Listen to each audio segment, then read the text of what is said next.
Nigeria's stock market took a sharp hit in the first trading week of November as investors lost over 2.8 trillion in market value. The slump follows growing investor anxiety triggered by U.S. President Donald Trump's recent threat of military action against Nigeria. A Daily Trust exclusive shows how the tensions peeled into the capital market. The Nigerian exchange closed all 5 sessions last week on a negative note, wiping off about 2.8 trillion naira in market value.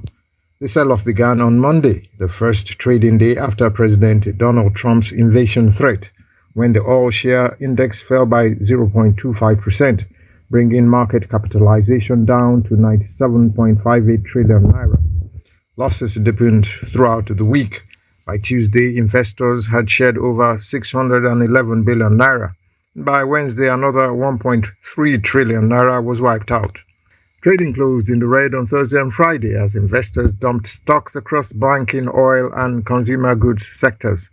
Analysts say the downturn reflects renewed caution among investors amid rising political risks and profit-taking after October's rally. During the week, only 20 equities appreciated in price, while 75 declined. The most significant losses were recorded by Sovereign Trust in Insurance, CNI Leasing, and Skyway Aviation Handling Company, which all saw double-digit declines. Meanwhile, there was a bright spot in the debt market, as the Nigerian exchange listed a 4.64 billion naira infrastructure bond issued by Electron Finance SPV PLC, the first under its 200 billion naira program. The 15-year bond, guaranteed by InfraCredit, carries a fixed annual coupon rate of 22%, attracting strong institutional interest. In the telecom sector, MTN Nigeria saw its shares drop 8.3%, losing about 900 million naira in value, as investors sold off ahead of its interim dividend qualification date. Despite a strong profit rebound this year, the stock's decline added to overall market pressure. Economist Dr. Muda Yusuf warned that Trump's comments could further erode investor confidence and raise Nigeria's risk premium, threatening to undo recent gains from the government's reform efforts. For now, analysts expect volatility to persist as markets weigh political uncertainty against economic fundamentals. So joining us via phone call to discuss on this story is economist Yushau Aliyu. Hello, Yushau. Welcome to News Hour. Thank you. Good evening. Thank you. Thank you. Now, given the immediate market volatility and the 2.8 trillion naira market cap loss, what are the specific long-term economic impacts Nigeria should prepare for if these diplomatic tensions escalate into concrete U.S. policy actions, such as sanctions or aid withdrawal? I think there is a lot of potential dangers as we are beginning to see, especially in the behavior of the market and also the behavior of investors. Not only behavior of investors, but behaviors of those in diaspora who are helping the economy to grow. So, but the best way to handle it is that Nigeria is not isolated. Nigeria is a sovereign nation. And at the same time also, there is a lot of opportunities surrounding Nigerian business market, especially with the recent effort of the central bank of recapitalizing the banking sector and then putting additional strategies in enhancing the stock performance. Beyond the stock market and the naira's depreciation, how will this heightened political risk perception affect Nigeria's ability to attract and retain foreign direct investment, that's the FDI? And what does this mean for job creation and inflation in the near future?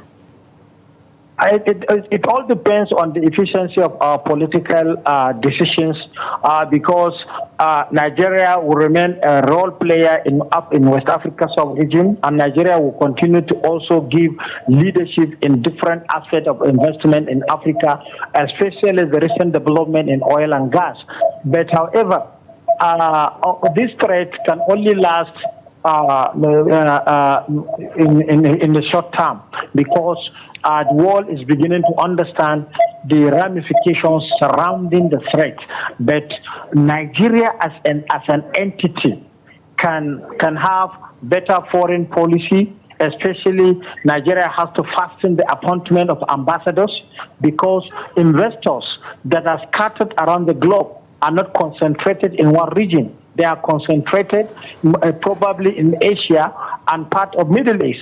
So if we are to put our efficiency in terms of market performance, we have to shy away from the American market and come closer to us, Africa, and then look into Asian investors who are ready to invest and who have the potential of investment. Okay, now expatiate more on this. What proactive monetary and fiscal strategies can the Nigerian government implement to mitigate external economic vulnerabilities exposed by this tension, and also accelerate the country's economic diversification and self-reliance? The Nigerian economy is already diversified. You can see performance taking place in oil and gas. The efficiency that we are looking, we must be efficient in food production, and we can only be efficient when we reduce cost of input. So there is need for government to focus on the input cost so that we can put our employment intact, because we cannot risk to lose so much of the employment within Nigeria by any tension from any region of the world. However, the security architecture of Nigeria must be efficiently vulcanized to make sure that any threat of any form is being tackled. Not only that, you know, anytime we are discussing trade, we have to discuss the trade surplus that Nigeria begin to exist. So when you check our monetary policy, monetary policy is still high with the 27%